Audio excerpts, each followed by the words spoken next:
is so fun to watch. And so you see her battle with the puck on the boards. Watch her settle the puck down, whip it across the ice to Lena Mueller. And then on the power play, she goes to work. Net front, she's great at redirections. She easily tips that past Osborne.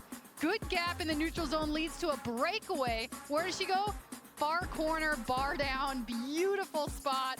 And here's a look at Toppany's goal to make it 4-2. And it finishes with the net wide open. Hillary tries to bury it, but she wanted her teammates, I think, to each get a point and touch it as well. So Hillary Knight finished. Also in the first period, her puck pursuit and the willingness to not give up that puck. From the goal line, she tries to pass it through, and then next thing you know, she's passing it to herself, and it's in the back of the net. A bit of a debatable whistle. They didn't know what time it had actually blown, but it was called a good call, a good goal, and Malte never gave up on that puck. When there's physicality, Malte will be there. If there's a shot block, Malte will be there. If there's a loose puck, she will be finding lanes, she will be picking up sticks. She's always creating opportunity. And the action didn't disappoint either with some early chances. Emryn Smashmeyer once again was fantastic, keeping her team in it. Ottawa with a pair of breakaways on the penalty kill, looking for the jailbreak. They are denied not once, but twice. Desbiens with a couple big saves of her own. But it is all about the power play for Montreal. Catherine Dubois gets the first one. Ottawa responds. Cheyenne Darkangelo on the doorstep gets the tip on this one. This goal is going to stand to make it 1-1, but once again, it is a power play marker.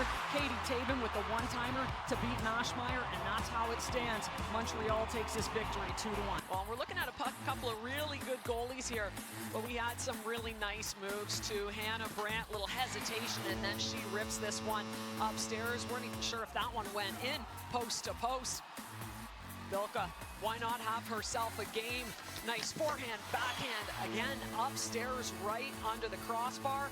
Susanna Tapani with the last one, another really nice move. Little hesitation as she pulls this puck over, hesitate, and then finds the back of the net to give Boston the win.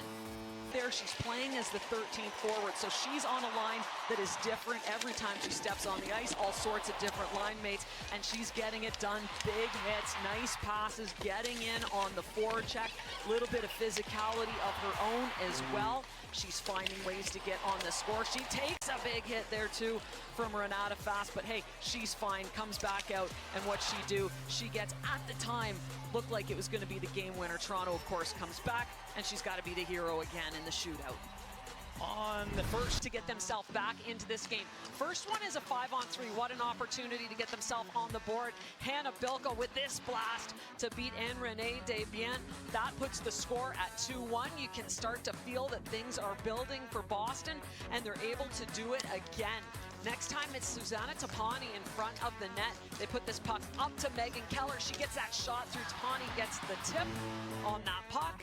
Again, gets it past Desbiens for the second power play goal, and that knots things at 2.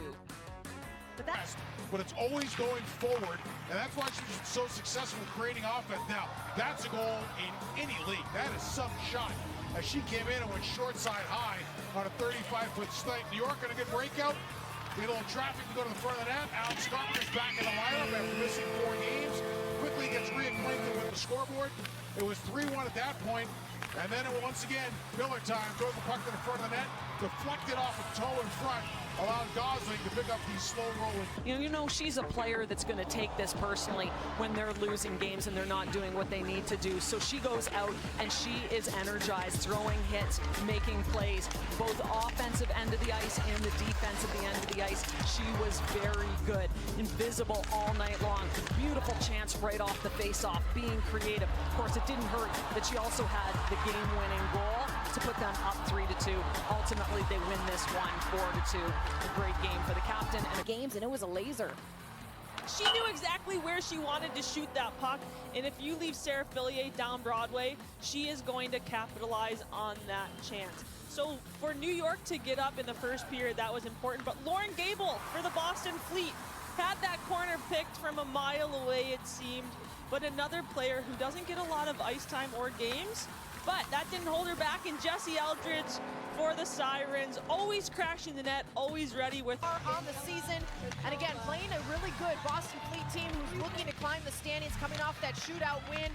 And Boston tested her early. They got the quick goal from Hannah Bilka, and then a second goal scored by Shane Maloney that was overturned for goaltender interference. And Maddie Rooney continued to battle through all of that. Even though she got shaken up a little bit early, she stood tall the rest of the way out and gave her team a chance to win this one. And Taylor Heisey said in the post-game interview, you know, when you've got a goal for 2 goals, and in doing so as well, elevated their physicality. As you see, Captain Zandy Hart and the Captain Marie-Philippe Poulin getting locked in some huge hits all around the ice too, as Taylor Gerard and Maureen Murphy kind of go at it. And this last one, a couple of them led to penalties, but some of them were just a little bit behind the play, kind of emotions flaring, and just a gorgeous goal. Sarah Fillier notices that there's a change happening. She sends it the length of the ice, and what does Eldridge do? She just goes bar down in the tightest of areas. Take another look. Watch where Eldridge's skates are. They're on the goal line. Her stick is, she has no room, and somehow finds the space and is able to score and end this game. Ellie Monroe gets the first one, her first of the season. She gets herself down low. This is a defender, but she's going to clean up some of the garbage in front and puts this one past Truly as well. And then it's Maggie Connors. 59 seconds later, she gets in behind all the D quick up to her. She's in all alone. Forehand, backhand, beats Truly, sends Truly from the net. Debian Rock, What a game she had, using her speed, getting in, getting shots on the forecheck, on the back check, shooting from everywhere. I mean, she was a force in almost every shift she had. And then, of course, continuing her point streak and getting on the board, not once, not twice, but 3 points in this game. 2 goals and an assist, capped it off with this empty netter. Like I said, she's on a 5. Really, the story of this day, too, though, belongs to that lady. Klara Peshlarova came on in relief of Emma Soderberg after the first period and was perfect, Gigi. She was coming in after she mentioned, just had an orange and was told, hey, I'm going in the game. She got into the moment very quickly. Excellent work stopping this dominant offensive. McMahon gets it started. Catches Hansley looking the other way as she snipes this one to make it 1-0 Ottawa, and then they get a jailbreak goal. First of the season, Gabby Hughes waiting in the weeds out in the neutral zone, picks up this puck in all alone and snipes that one as well. Now Minnesota comes back, makes it 2-2. It's the second period for this Ottawa team. Gabby Hughes with her second on the night as she picks up that one. Then it's the Teresa Venisheva show. She gets one snipe and then back down the ice for a second in what will eventually be a hat trick for her. Picks up the garbage and puts that one in the goal. And Victoria Bach, who joins the party as well. Nice quick transition. Victoria Bach with some skill pulls this one in, and she snipes top shelf as well. What a second period for this team. They're not done. They add a couple more, and a big one here on the power play. Brianne Jenner, beauty one-timer off the flank. And then it is goal number 8, tic-tac-toe. Teresa Venisheva, there's the Hattie and the 8th. People, so many different players as well, and this first goal got going with the forecheck as Claire DeGeorge ends up getting the puck back. Notice her footwork, spins and cuts away from Ella Shelton, feeds it out to her lineman Youngblom, who bears it for the first goal of the game. And they just continue. The speed of Gardner pushes the defenders back. No one can touch Boulier as she comes in. She finds a wide open Abigail Goreen for a nice goal to get her team up 2. And again, this was one of my favorites. D to D.